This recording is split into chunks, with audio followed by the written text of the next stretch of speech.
Hello, friends.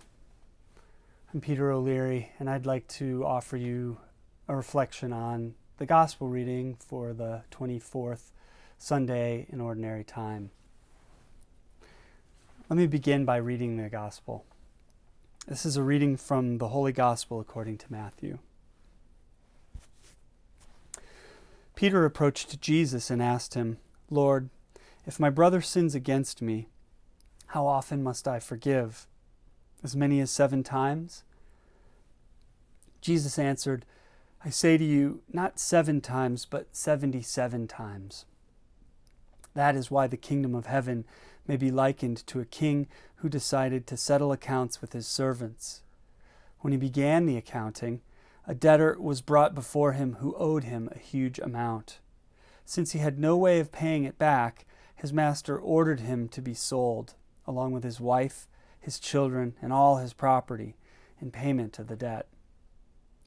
At that the servant fell down, did him homage, and said, Be patient with me, and I will pay you back in full. Moved with compassion, the master of that servant let him go and forgave him the loan. When the servant had left, he found one of his fellow servants who owed him a much smaller amount. He seized him and started to choke him, demanding, Pay back what you owe. Falling to his knees, his fellow servant begged him, Be patient with me, and I will pay you back. But he refused.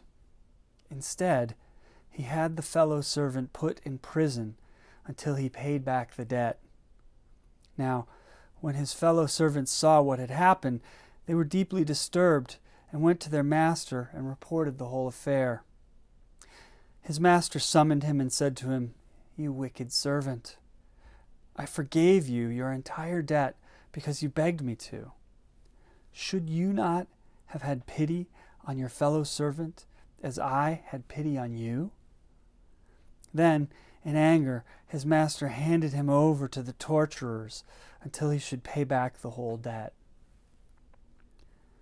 So will my heavenly Father do to you, unless each of you forgives your brother from your heart. The Gospel of the Lord.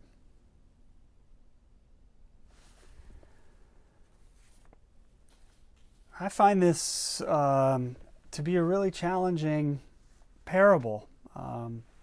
It's one that yields to deeper mysteries, more questions than answers the more you scrutinize it.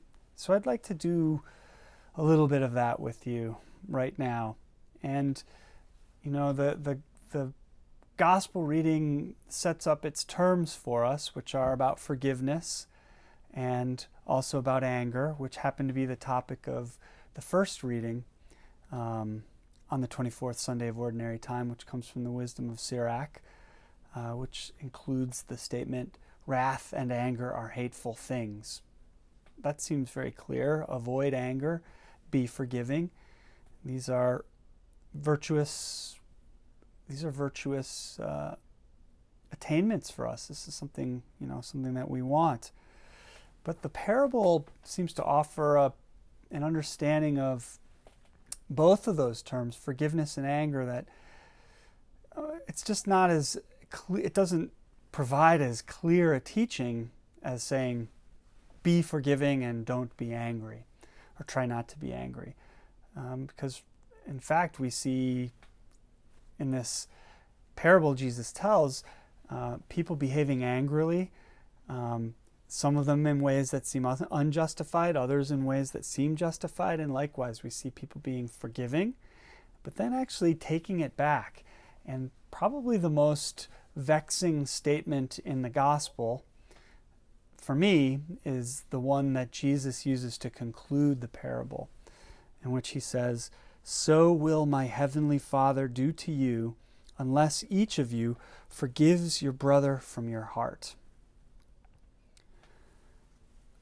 It's good for us to be encouraged to forgive, give our fellow brothers and sisters from our heart. That's important. But Jesus is making a parallel that I think it's clear. I don't think it's ambiguous. And he seems to be saying in regards to this parable, as the debtor is to the king, so are we to God. And if we fail to forgive those indebted to us, God will condemn us to torture. Since that's how the parable concludes, I don't think that it's a stretch to build that analogy. I think the disturbing power and mystery of this parable, as well as Jesus' insistence on how it explains the need to forgive the person who sins against you 77 times, lies in two of its elements. First, wealth, and second, slavery. Let's start with the first. Jesus preached to the disenfranchised. These were people who did not possess much of anything at all. And what they possessed was meager. And nevertheless, many of his parallels involve either wealthy people or disenfranchised people who are put into some sort of responsible relationship with wealth. And I think that Jesus uses wealth, which is something even to this day that many people believe, if you get some wealth, it will make your lives easier, it'll maybe increase your happiness, it'll make things better. But that truthfully few people ever get all that much of. I think Jesus used wealth to shock his listeners into hearing the truth of his teachings. And specifically great wealth. He liked to use wealth that was beyond the wildest imaginings of his hearers, because maybe that allowed them to wrap their minds around it somehow a little bit more easily. So the person referred to as the king in this parable is clearly a very, very rich man. The next character is the debtor. So who is this person? Well, I think we have to conclude that this is also a very rich person, especially because he's racked up a considerable debt to this king. How he manages to do that is never explained. But the word that's used to describe him initially is he is a debtor who is one among the servants of the king. Now, the word for servant, the word translated as servant for us in the original Greek is doulos, and that word means slave. I don't think there's any way of beating around the bush. We're talking about a king and his slaves, and in this case, perhaps peculiarly, someone who is autonomous enough? I don't know if that's the right word for it. Someone who had the ability to accumulate debt against, with this particular king. And the king wanted to collect on it. So he may have had the ability to spend, and he had family and possessions, but he was nevertheless the servant, or more explicitly, the slave of this king. And that's true of the fellow servants who eventually inform the king about the behavior of the debtor. They are also slaves.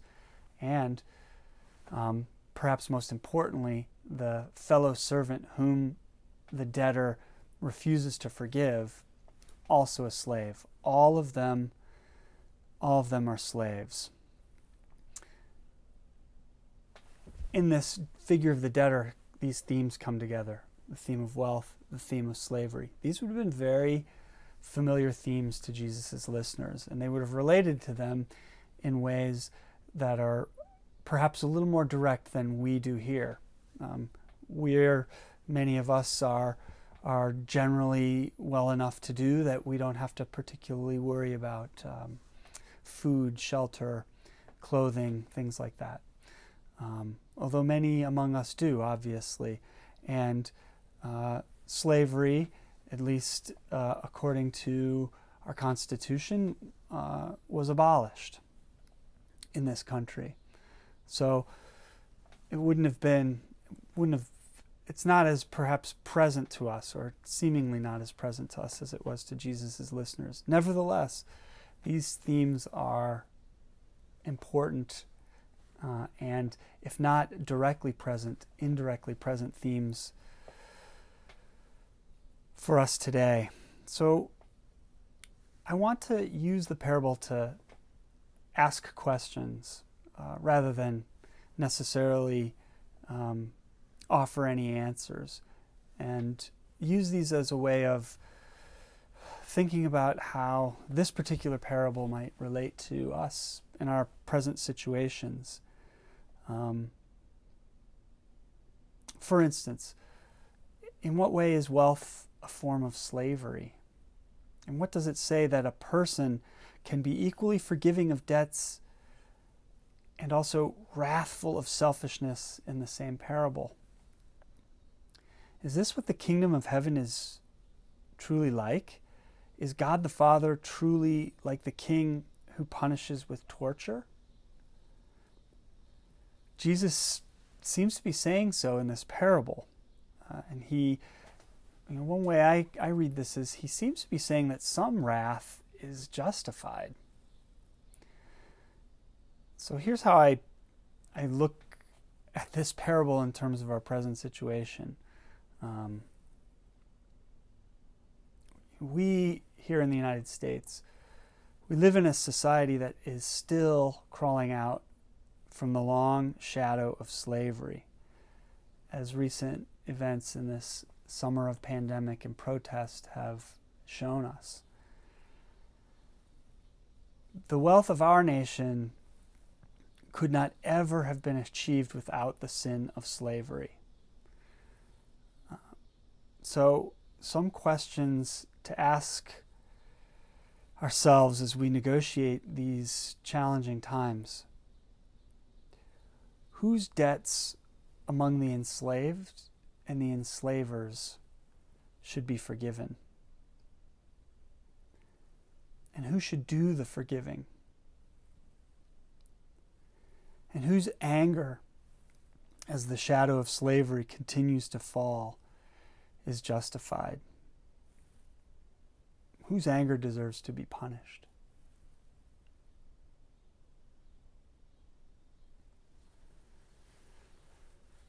Questions, not answers.